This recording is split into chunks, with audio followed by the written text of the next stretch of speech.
مثلا یہ کسی نے کیا کہ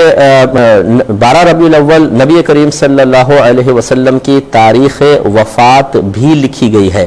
کہ تاریخ وفات 12 ربیع الاول ہے، تو جب نبی کریم صلی اللہ علیہ وسلم اس تاریخ میں وصال فرما گئے تھے تو خوشی منانی چاہیے یا اس پہ اظہار غم منانا چاہیے؟ اس کا جواب یہ ہے کہ بالفرض، ویسے تو اس میں اختلاف ہے کہ نبی کریم صلی اللہ علیہ وسلم کا وصال 12 تاریخ کو ہوا تھا کہ نہیں ہوا تھا، یہ تاریخ کی بات ہے اور اس میں علماء کا اختلاف بھی موجود ہے، اور فرض کر لیں کہ ہم مان لیتے ہیں کہ یہ 12 ربیع الاول ہی نبی کریم صلی اللہ علیہ وسلم کی تاریخ وفات ہے۔ لیکن ہم جب شریعت کی تعلیم کو دیکھتے ہیں، نبی کریم صلی اللہ علیہ وسلم کے پیغامات کو دیکھتے ہیں، احادیث مبارکہ پہ نظر ڈالتے ہیں، تو ہمیں اس کا جواب یہ حاصل ہوتا ہے کہ جس دن کسی کی وفات ہوئی، اگر اس وفات کو 3 دن سے زیادہ گزر چکے ہوں تو اظہار افسوس منع ہے۔ بخاری کی روایت رحمت کونین صلی اللہ علیہ وسلم نے ارشاد فرمایا کہ کسی عورت کے لیے حلال نہیں، جائز نہیں کہ وہ کسی کی بھی موت پر 3 دن سے زیادہ سوگ منائے۔ ہاں، وہ شوہر کی موت پر 4 ماہ 10 دن سوگ منائے گی۔ تو یہ ویسے تو عورتوں کے بارے میں، لیکن مطلقاً علماء نے فرمایا کہ یہ پیغام ہر ایک کے لیے ہے کہ 3 دن گزر جائیں تو پھر کسی کا سوگ نہیں منایا جائے گا۔ لہٰذا معلوم ہوا کہ سوگ منانا تو نبی کریم صلی اللہ علیہ وسلم نے منع فرما دیا۔ اب سوال یہ پیدا ہوتا ہے کہ کیا 12 ربیع الاول کو خوشی منانا جبکہ وہ تاریخ وفات بھی ہو، یہ جائز ہے؟ تو اس کا ثبوت بھی حدیث سے موجود ہے کہ جی ہاں، یہ بالکل جائز ہے۔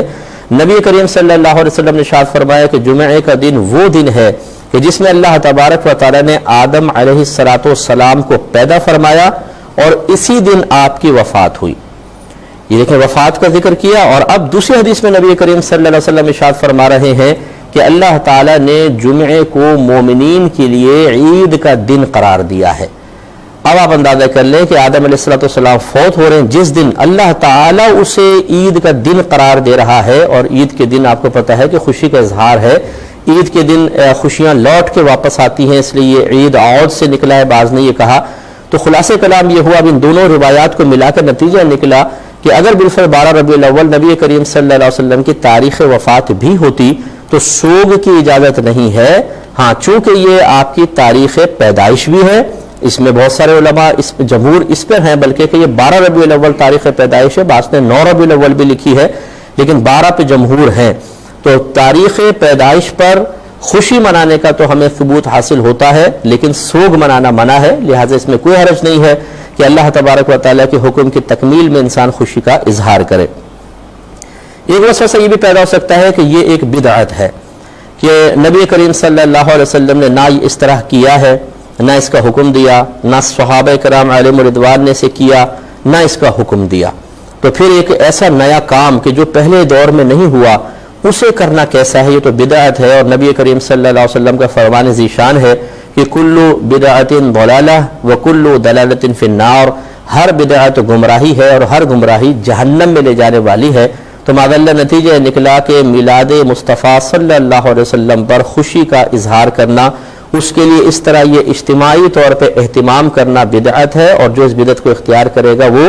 جہنم میں جائے گا۔ اس کا جواب یہ ہے کہ پہلے یہ فیصلہ کر لیا جائے کہ یہ کون سی بدعت ہے اجتماعی طور پہ۔ پہلے میں یوں آپ کو عرض کر دیتا ہوں کہ یہاں 2 چیزیں ہیں۔ ایک ہے کہ جو میلاد مصطفیٰ صلی اللہ علیہ وسلم پر یہ ان 12 دنوں میں جو معمولات اختیار کیے جاتے ہیں ان سب کی انفرادی حیثیت علیحدہ کر لیں ان کو۔ مثال کے طور پہ کھانا کھلانا،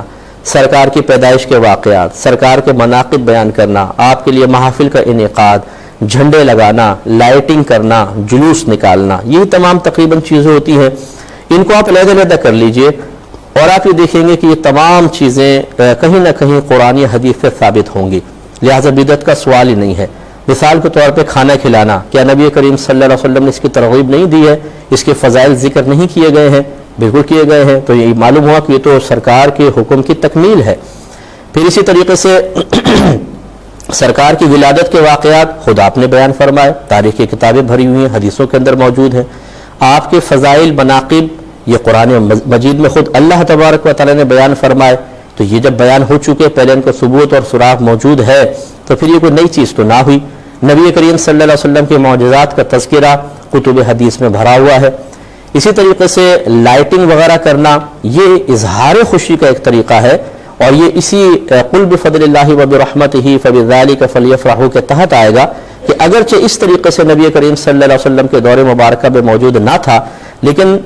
ہر دور میں جو خوشی کے اظہار کا طریقہ ہو اور اسے قرآن و حدیث نے منع نہ کیا ہو، وہ اسی آیت کے تحت آئے گا۔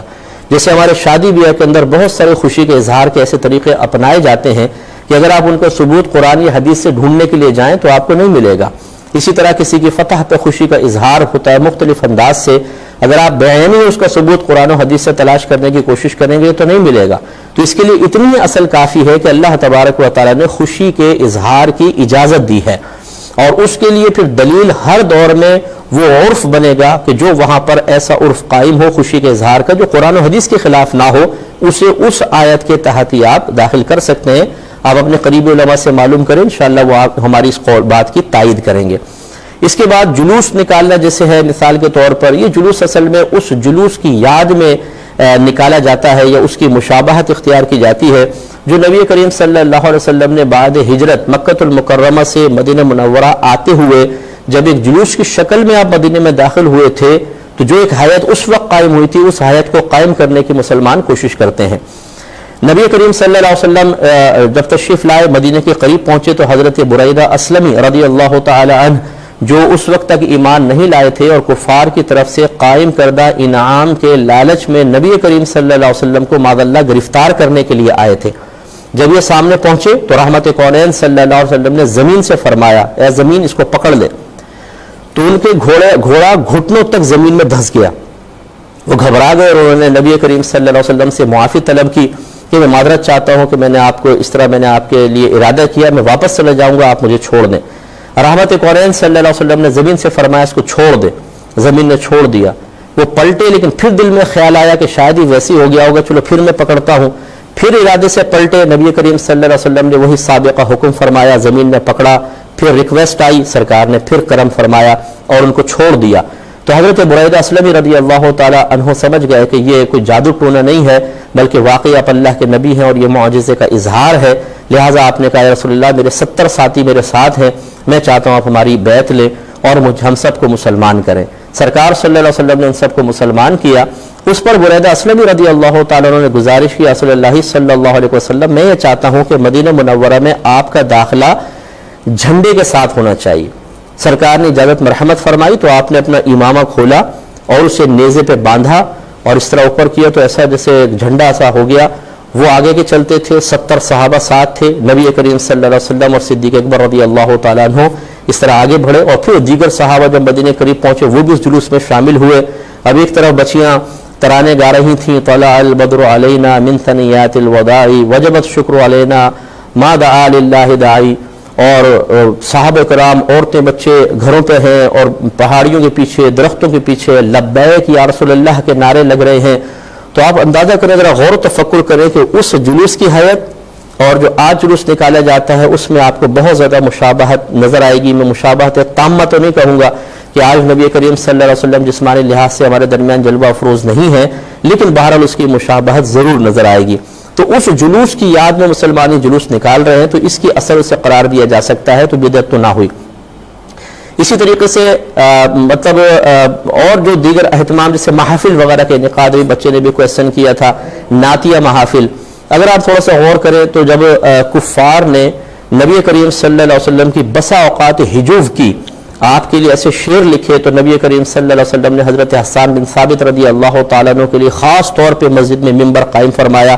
اور فرمایا کہ حسان ہماری طرف سے ان کو جواب دیں۔ تو اشعار کی شکل میں حسان بن ثابت رضی اللہ تعالیٰ عنہ نے جواب دیے، سرکار اور صحابہ کرام جلوہ فروز آپ جواب دے رہے۔ تو یہ ایک نعتیہ محفل کیسا ایک سما ہے کہ جو آج قائم ہوتا ہے، اس طریقے اس کی یاد آج بھی قائم ہو رہی ہے۔ تو معلوم ہوا کہ انفرادی طور پہ تو ہر چیز کا کوئی نہ کوئی ثبوت آپ کو کہیں نہ کہیں ملے گا، لہذا کوئی بھی چیز اپنی اصل کے اعتبار سے بدعت نہیں ہے۔ اس پہ کلام کرتا ہوں، یہ کالر منتظر ہے۔ السلام علیکم۔ خلاصہ کلام یہ ہوا کہ دیکھیں میلاد مصطفیٰ صلی اللہ علیہ وسلم پر جو امور اختیار کیے جاتے ہیں، اگر ان سب کو آپ انفرادی طور پہ دیکھیں تو کسی نہ کسی کا کہیں نہ کہیں کوئی نہ کوئی ثبوت قرآن سے یا حدیث سے ملے گا یا اس کی اجازت قرآن یا حدیث سے ملے گی، لہٰذا انفرادی اعتبار سے ان میں سے کسی بھی چیز کو بدعت کہنا صحیح نہیں ہوگا۔